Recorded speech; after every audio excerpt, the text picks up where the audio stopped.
Bueno, buenos días con todos.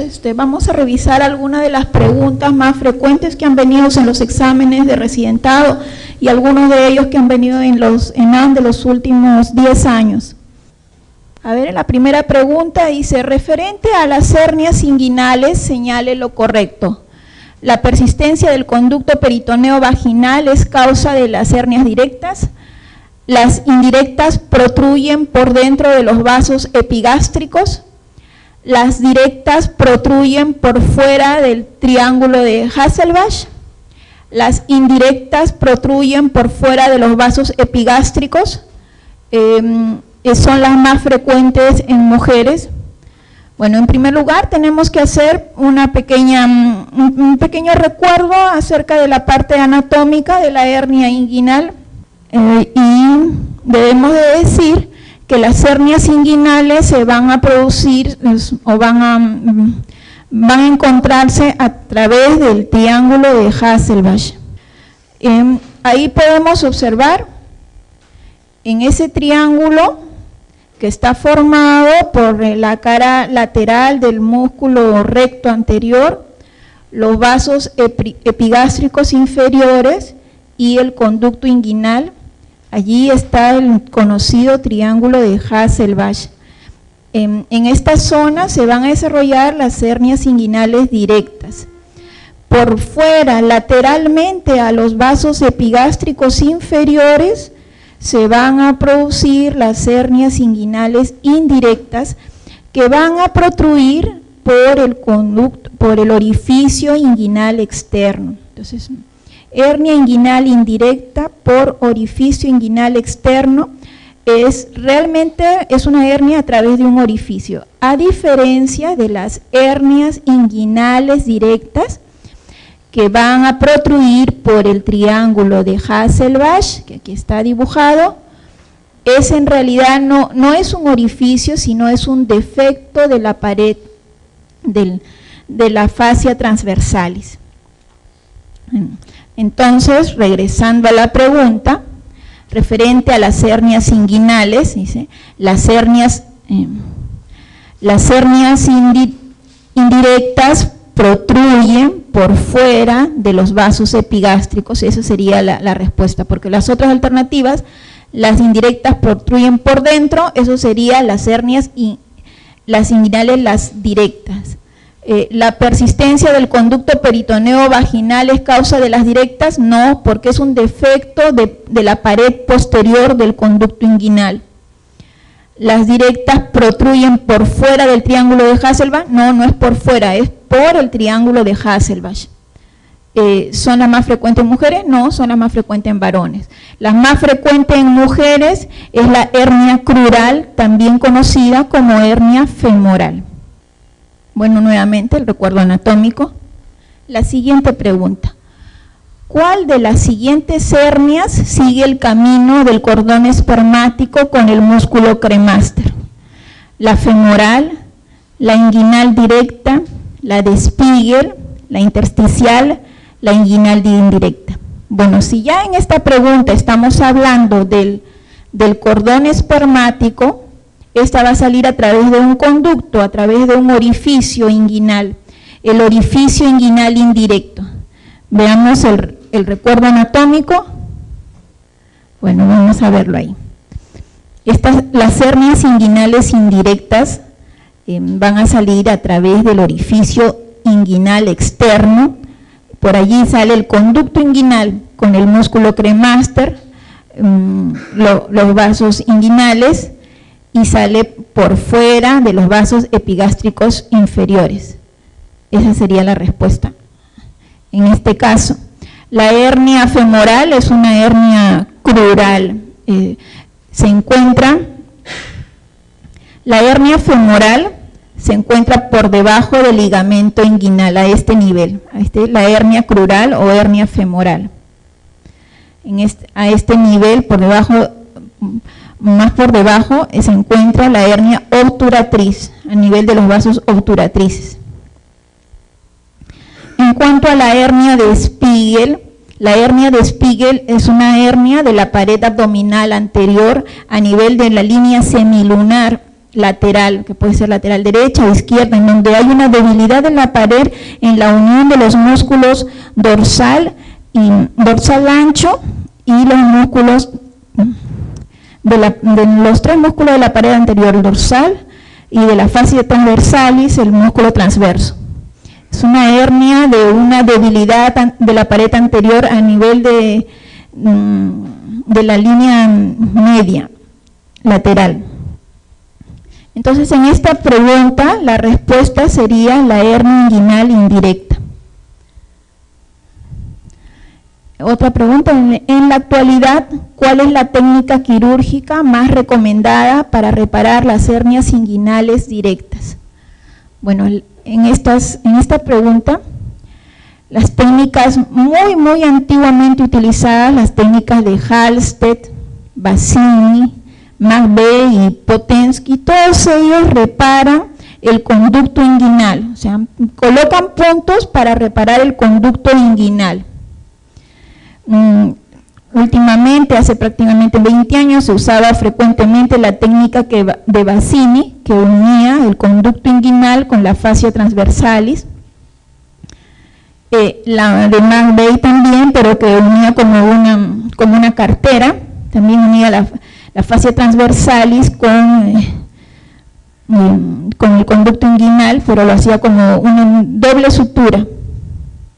Y esta de Halsted y Potensky ya son de inicios del tratamiento quirúrgico de la hernia inguinal, ya actualmente no se usa.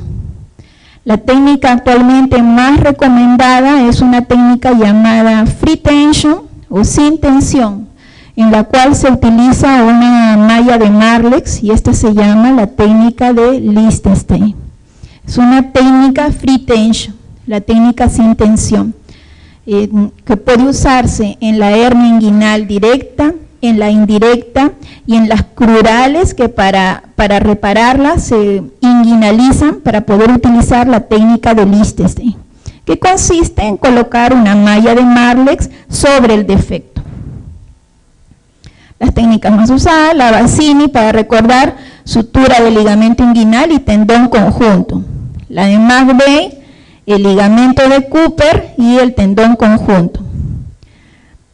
Posterior a Bassini fue la de Schuldeis, una sutura imbricada de la fascia transversalis, y luego se hace una técnica de Bassini, o sea, ligamento inguinal y tendón conjunto. Y la que dije, la más utilizada en la actualidad, es la técnica de free tension o libre tensión, y la técnica de Lichtenstein, con el uso de una malla de Marlex. Es lo mismo que la de Bassini, en cambio Bassini coloca puntos entre el ligamento inguinal y el tendón conjunto. Ahora se coloca una mallita entre el ligamento inguinal y el tendón conjunto, sin tensión, porque una de las características de la recidiva de las hernias inguinales generalmente eran porque se cerraban a tensión y recidivaba la hernia. En un tiempo de 1 año esta hernia iba a recidivar. Actualmente con esta técnica no ha desaparecido, pero por lo menos ha disminuido la recidiva de la hernia inguinal. Y la técnica de Stoppa, ya estas son más novedades. La técnica de Stoppa es la cura quirúrgica de la hernia inguinal por vía laparoscópica. Consiste en colocar a través del tócaro umbilical una malla de Marlex también en el espacio preperitoneal, o sea, entre el peritoneo visceral y el peritoneo parietal se coloca una malla y se coloca con unos ganchitos, con unos clips. En cuanto a recidivas, no ha demostrado ser mejor que la de Lichtenstein, aun cuando estéticamente, al ser laparoscópica, solo tiene 3 pequeñas incisiones de 1 centímetro. Estéticamente mejor, pero en cuanto a recidiva, no supera la técnica de Lichtenstein. Otra pregunta. Paciente de 45 años acude a emergencia porque en las últimas 14 horas presenta dolor abdominal intenso y vómitos frecuentes. Al examen físico, tumoración umbilical. En la radiografía simple de abdomen se observa dilatación de asas intestinales con niveles hidroaéreos. ¿Cuál es el diagnóstico más probable? Bueno, obviamente hay una obstrucción intestinal. Tenemos una radiografía simple de abdomen con dilatación de haces intestinales y niveles hidroaéreos. Esto nos está dando el diagnóstico de un cuadro obstructivo. En una paciente relativamente adulto joven que acude a la emergencia con un cuadro agudo. Un adulto joven que acude a la emergencia con un cuadro agudo de 14 horas, con dolor abdominal, vómitos que asocian al cuadro de obstrucción intestinal, y en la radiografía simple, cuadro obstructivo, ¿cuál es el diagnóstico más probable? Tumor de intestino delgado. Este diagnóstico es rarísimo. Los tumores de ya sea duodenales, yeyuno o ilio son excesivamente raros y generalmente no producen obstrucción porque se generan hacia afuera de la luz intestinal. Estos mismos tumores generan una invaginación intestinal, que es el cuadro en el cual podrían producir una obstrucción, pero como ya dije anteriormente, son extremadamente raros. La neoplasia de colon transverso en nuestro medio es frecuente, sin embargo, se aprecia más en pacientes por encima de los 60 años. 45 años y de 14 horas de evolución nos aleja del diagnóstico. Una hernia encarcerada, esta sería la más cercana, ¿sí? Un paciente joven con un cuadro obstructivo, una hernia encarcerada. Además, no nos dan en la historia clínica que haya signos de compromiso hemodinámico como para poder decir que hay un cuadro de síndrome de respuesta inflamatoria sistémica, entonces podríamos hablar de una hernia estrangulada. No hay esos signos, solo hay obstrucción, cuadro agudo en un joven. Invaginación iliocecal, esto se da en los casos de tumores carcinoides de la válvula iliocecal, son raros también. De todo esto lo veamos por orden de frecuencia, el diagnóstico más probable sería la de hernia encarcerada. Ahí vemos hernia encarcerada, una hernia encarcerada que no hay sufrimiento de la pared intestinal. Acá simplemente se amplía el orificio, el intestino regresa a la cavidad abdominal y se hace un cierre primario. No hay que hacer resección intestinal. Quiere decir que si en alguna pregunta me dicen cuál es el tratamiento quirúrgico de la hernia encarcerada, la reparación de la hernia, no hay que hacer resección intestinal. A diferencia de la hernia estrangulada, allí sí tendría que hacer resección intestinal. Paciente varón de 45 años que presenta tumoración en región inguinal izquierda que llega hasta escroto y aumenta la actividad física. ¿Cuál es la primera posibilidad diagnóstica? Bueno, acá ya está marcado la hernia inguinal. ¿Por qué no un hidrocele? Es una tumoración, ¿cómo dice la pregunta? La pregunta dice, tumoración en región inguinal. El hidrocele es a nivel de testículo, no diría región inguinal. Una tumoración en región inguinal izquierda que llega hasta escroto. O sea, no es que nace en el escroto como sería en el caso de un hidrocele, sino que sale de la región inguinal, o sea, es un tumor de región inguinal que se extiende hasta escroto. Entonces, allí el hidrocele ya está fuera.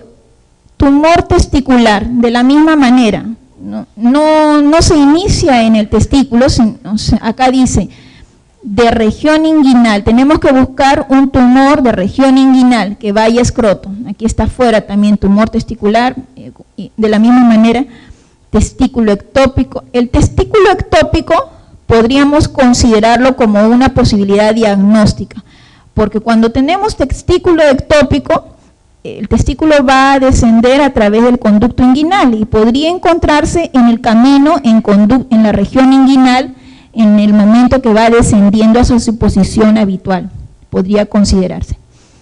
Y testículo retráctil no son las características, no es una tumoración en general. Entonces aquí las posibilidades serían la hernia inguinal y el testículo ectópico, pero dice primera posibilidad diagnóstica, por frecuencia, hernia inguinal. O en todo caso debería decir, o el que debería ser más explícito, debería ser una hernia inguinoescrotal, porque está diciendo tumor de región inguinal que llega hasta escroto. Pero bueno, tenemos que escoger entre las alternativas, lo más frecuente, hernia inguinal.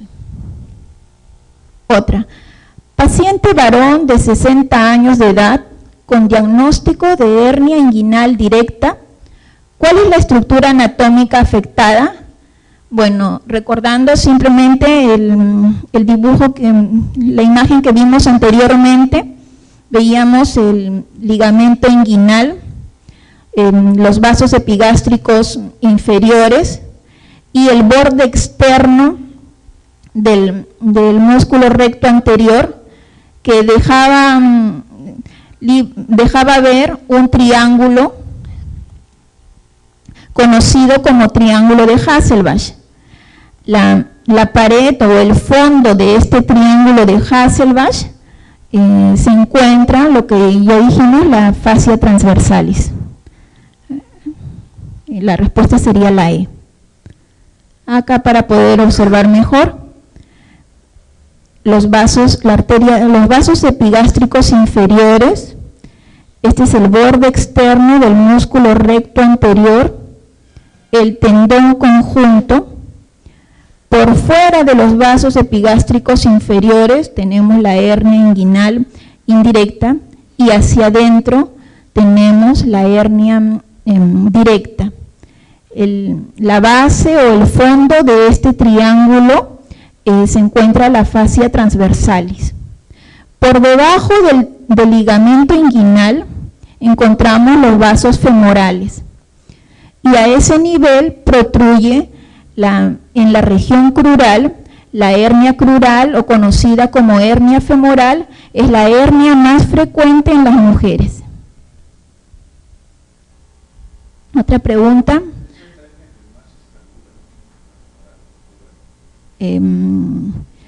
Digamos que se encarcera, no se estrangula, se encarcera. Lo que generalmente las hernias crurales son hernias pequeñas. Muchas veces no se ven en tamaños, a la inspección, a la ectoscopía no se ve, y para poder encontrarlo palpamos y hay una pequeña tumoración como si fuera una adenopatía. Lo que refiere la paciente es más dolor, es más un pinzamiento. El espacio es tan pequeño que es un pinzamiento de la pared intestinal o del epiplon que se encarcere, pero es mínimo, o sea, es una hernia que casi no se ve y es más a la palpación, simplemente hay dolor o una muy pequeña tumoración que semeja a una adenopatía. La hernia que con más frecuencia se estrangula, bueno, habría que ver qué hay en las alternativas, ¿no? La que más frecuente, de hecho debemos descartar la directa. Esta no se estrangula porque no tiene orificio, simplemente es un defecto de pared. La que se estrangula es la hernia inguinal indirecta por frecuencia. Si hubiera en las alternativas inguinal indirecta, habría que responder eso. En segundo lugar, podríamos poner la crural, pero depende del caso clínico que den. Si es una mujer, entonces respondo crural. Si es un varón, entonces respondo inguinal. En la siguiente pregunta, ¿cuál es el contenido del saco en la hernia de Littré? Bueno, ya empezamos las hernias con nombre, la de Richter, la de Littré. La de Littré, bueno, Littré describió una hernia muy específica, muy especial, en el cual es una hernia inguinal indirecta, cuyo contenido del saco es un divertículo de Meckel. Entonces, tienen que aprenderlo de memoria, bueno. Es divertículo de Meckel, es una pregunta que es frecuente en los exámenes de residentado. Contenido de la hernia de Littré, divertículo de Meckel. Y si fuera contenido de la hernia de Richter, es el borde antimesentérico del intestino delgado. Normalmente cuando tenemos una hernia inguinal, lo que ingresa es el borde mesentérico del intestino, pero la hernia de Richter es una hernia especial en la cual ingresa el borde antimesentérico del intestino delgado. Bueno, una hernia de Littré ha ingresado un divertículo de Meckel. Rara. Otra pregunta. Se define como hernia inguinal directa cuando ésta protruye por... bueno, es una pregunta de concepto y a la vez un poco capciosa. Como habíamos visto, la hernia inguinal directa protruye, dice, por dentro de los vasos epigástricos. Es verdad, protruye por dentro de los vasos epigástricos. Pero alguien podría decir, sí, pero también protruye por el triángulo de Hasselbalch. Hay otra pregunta en la cual se va a responder triángulo de Hasselbalch. Pero en este caso, cuando dice, se define como hernia inguinal directa cuando esta protruye por, prácticamente es continuar la oración, esta protruye por dentro de los vasos epigástricos.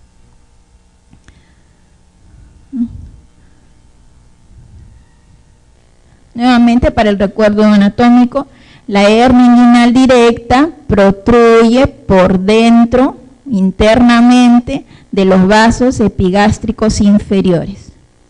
¿Y cuál es la estructura anatómica afectada en la hernia inguinal directa?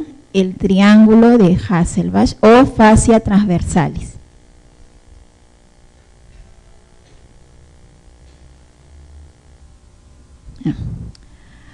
¿Cuál es la arteria que permite diferenciar una hernia inguinal directa de la indirecta? Bueno, eso creo que ya lo hemos repetido, la epigástrica inferior, ¿no?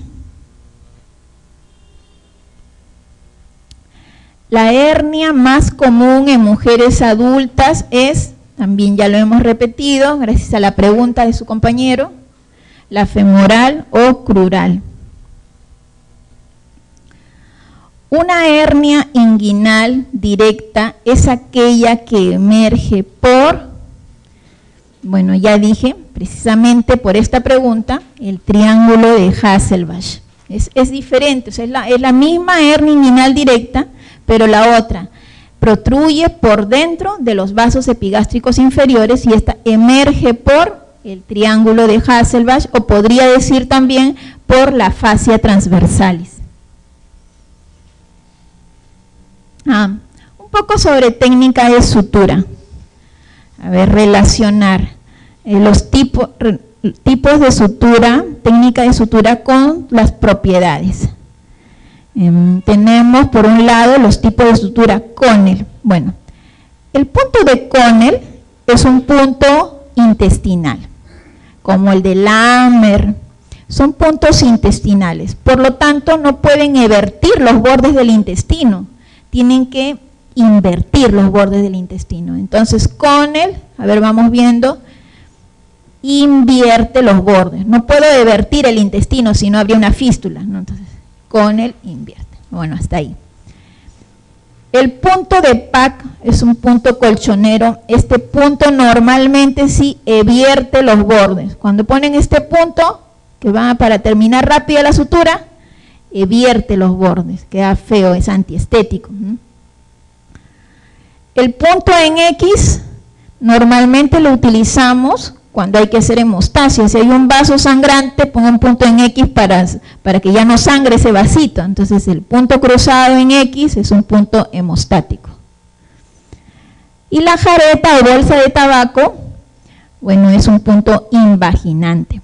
Se usa generalmente cuando en las apendicectomías hay necrosis de la base del muñón, entonces yo no puedo poner un nudito nada más sobre la necrosis porque eso se va a abrir y va a ser una peritonitis. En ese caso, raro ya en la actualidad, se coloca una jareta en el ciego y se invagina la parte final, la parte del apéndice, ¿no?, que está necrosada.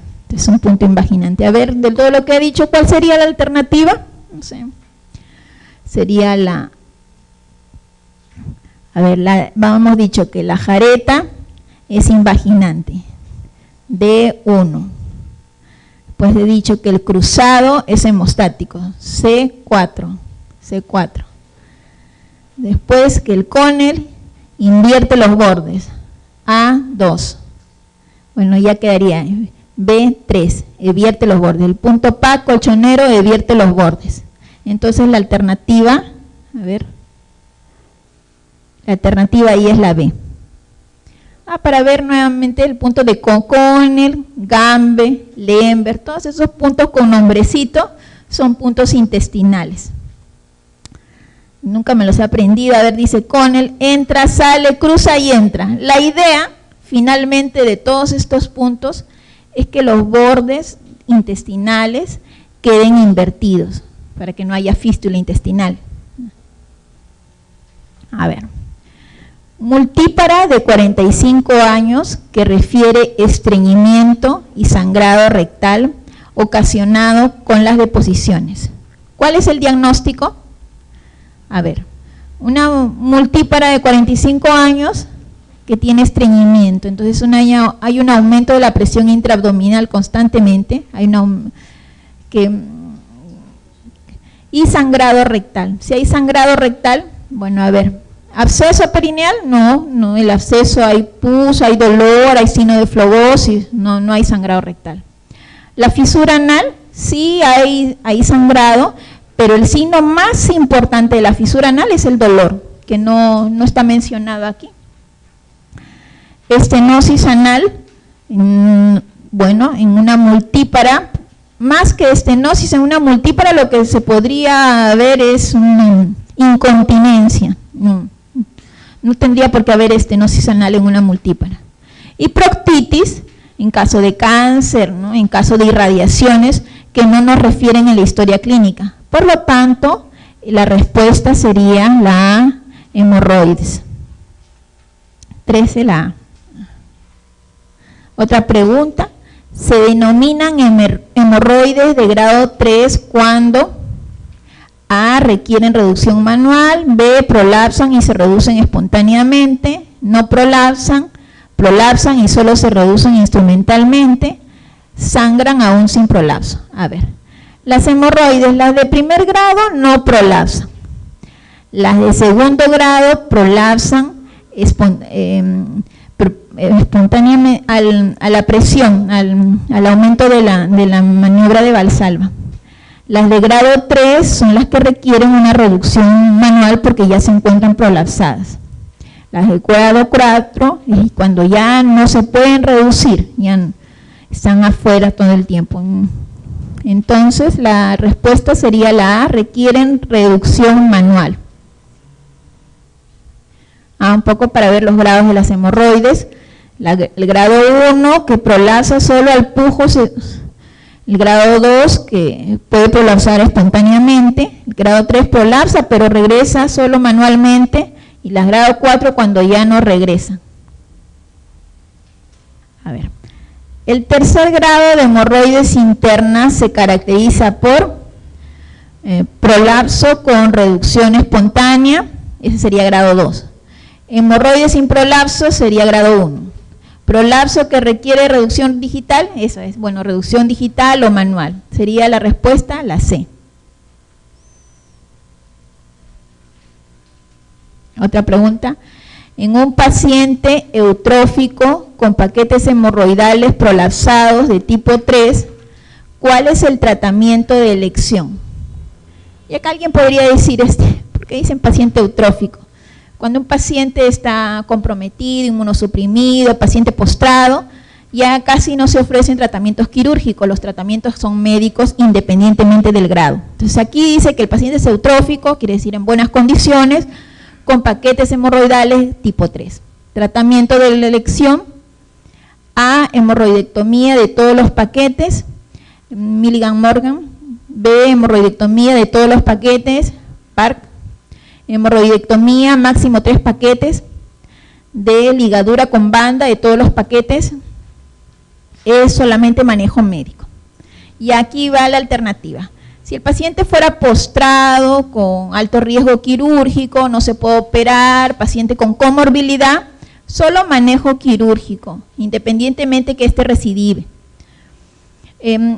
Una técnica actualmente utilizada es la ligadura en banda de los paquetes hemorroidales. Es una técnica que se hace mediante endoscopía, mediante proctoscopía, pero en aquellos paquetes pequeños, grado 1 o máximo hasta grado 2. Hemorroidectomía, máximo 3 paquetes, no, esta no es la indicación. Entonces quedarían solo dos alternativas. Si un paciente en buenas condiciones, hemorroides tercero o cuarto grado, el tratamiento es hemorroidectomía de todos los paquetes. Entonces quedaría ahí, ¿cuál de las dos técnicas? Bueno, generalmente en este tipo de preguntas, Milligan Morgan es un médico europeo, es un inglés que diseñó Milligan que diseñó la técnica, sacar todos los paquetes hemorroidales y dejar la superficie cruenta abierta. Es la técnica utilizada en Europa, a diferencia de la técnica americana de Ferguson, donde se hace la hemorroidectomía, pero se cierra la zona cruenta donde se encuentran las hemorroides. Esta las deja abiertas, por eso también se le conoce como hemorroidectomía abierta. Esta técnica hemorroidectomía de los paquetes, la técnica de Park, es una técnica cerrada, pero es una técnica que no, si bien aquí dice hemorroidectomía de todos los paquetes, es una técnica parcial, no es total. Entonces, como acá nos están preguntando en términos general, paciente en buenas condiciones y paquete hemorroidal 3 o podría ser también 4, la respuesta contundente siempre debe ser Milligan Morgan, es la técnica de referencia, bueno, Europa, o podría ser de Ferguson también, hemorroidectomía de todos los paquetes, ya sea Milligan Morgan o de Ferguson, no de Park, porque esta técnica es parcial. Entonces la respuesta es la A. Grado 1, grado 2 es la técnica actualmente más utilizada. Si bien es cierto, muchos gastroenterólogos, porque eso ya lo hace el gastroenterólogo, más que el cirujano, ¿no? Ya no es una técnica quirúrgica, se hace por vía proctoscópica, generalmente recidivan, son hemorroides pequeñas, grado 1, puede ser hasta grado 2, algunos hacen hasta grado 3, pero recidivan, no es la indicación. Cuando ya una hemorroides es grande, prolapsa y que requiere invaginación manual, esto debe ser ya en tratamiento quirúrgico. Actualmente hay una técnica, bueno, todavía no está para ponerlo en exámenes de residentado, pero la técnica actual que se usa en el mundo es la técnica conocida como PPH. Es una técnica en la cual con una sutura mecánica circular se ingresan por el ano y se hace una resección circular de la mucosa que se prolapsa. De esta manera se cortan las hemorroides circularmente y se cierra a la vez. Es un disparo de una sutura mecánica, es una PPH. Pero como esto ya es un poquito más especializado, esto todavía no lo están colocando en los exámenes de residencia y ustedes se están preparando para pasar el examen de residencia. Entonces, eso no les va a venir, ¿ya? La siguiente pregunta. El tratamiento de elección de las hemorroides externas trombosadas es A, dieta rica en fibra, bueno, esto es para el tipo 1, cuando recién son pequeñas, ablación quirúrgica, bueno, hay que hacer un tratamiento quirúrgico si están ya trombosadas, baños de asiento, ligaduras con banda de caucho, esta viene de las ligaduras, y reducción manual, esto no es ningún tipo de tratamiento. La ligadura es para cuando todavía no están trombosadas, son pequeñas hemorroides, grado 1, grado 2, como ya dije. Baños de asiento y dieta rica en fibra son tratamientos médicos para hemorroides pequeñas. Cuando una hemorroide es grande y trombosada hay que operar, ablación quirúrgica. Generalmente es hemorroides más grandes, a partir de 3. Mujer de 42 años, desde hace 6 meses presenta dolor con las deposiciones y sangrado rectal que se incrementa cada vez más, motivo por el cual la paciente prefiere no ir a defecar. ¿Cuál es el diagnóstico más probable? Bueno, acá ya está marcado. Sin embargo, hay que tener en cuenta que cuando un caso clínico presenta una mujer joven, lo más importante de todo el caso clínico es el dolor en la deposición. Si hay dolor en la deposición, generalmente las hemorroides no duelen. el absceso rectal hay un dolor en la zona del absceso, que es perineal, un dolor perineal, pero dolor al defecar, que prefiere no ir a defecar, esto es clásico, es característico. Esto es una fisura anal. El dolor es intenso, que el paciente va por dolor. En la fístula perianal también hay un poco de dolor, pero esa no es la queja principal del paciente. En la proctitis no hay tanto dolor. O sea, lo más importante de este cuadro clínico que presentan en esta pregunta es el dolor en el momento de defecar. Es por eso que da el diagnóstico y la respuesta es la fisura anal. ¿Cuál es la manifestación clínica más relevante de la fisura anal? Bueno, ya lo dije en la pregunta anterior. ¿Cuál? El tratamiento de elección de la fisura anal crónica, esfinterotomía lateral externa, esfinterotomía lateral interna, fisurectomía, fisurotomía, esfinterotomía bilateral. Hay que ir un poquito en el tratamiento de la fisura anal, debemos ir hacia cómo se produce la fisura anal. La fisura anal se produce cuando hay un esfínter anal interno que es hipertónico, y el tratamiento va precisamente a este esfínter que hay que hacer una esfinterotomía lateral interna. El tratamiento de la fisura anal es la esfinterotomía lateral interna. La respuesta es la B.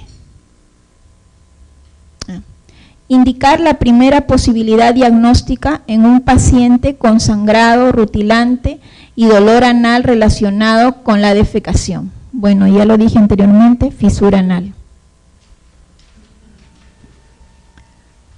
¿En qué patología se utiliza la regla de Golsan? Bueno, esto es un poco, no deberían de saberlo, tampoco se usa, ha quedado, es prácticamente obsoleta, pero bueno, existe esta regla de Golsan. Vamos a ver en qué. La regla de Golsan es una regla anatómica que sirve para dividir, para clasificar las fístulas anorrectales. La regla dice que si tenemos, este es el orificio anal, este es las 6, las 12, las 3, las 9. Si tenemos un orificio fistuloso externo en la mitad anterior del orificio anal, la regla dice que el orificio interno se encuentra en el hemiano anterior, o sea, se encuentra del mismo lado. Asimismo, si tenemos un orificio fistuloso posterior, el orificio interno se encuentra en el hemiano posterior. Sin embargo, esta regla normalmente se cumple en la mitad anterior. En la mitad posterior no siempre se cumple esta regla, sin embargo es parte del trabajo que en general uno dice un orificio anterior busca orificio interno anterior y en la posterior busca orificio interno posterior. Sin embargo, aquí quedan fuera la multitud de fístulas perianales complejas que tienen múltiples orificios, ya sea anterior o posterior. Sin embargo, bueno, es la regla de Golsan. El síntoma principal y característico de la fístula anal, bueno, ya dijimos, de la fisura es el dolor, del hemorroides es el sangrado, el dolor al defecar es la fisura.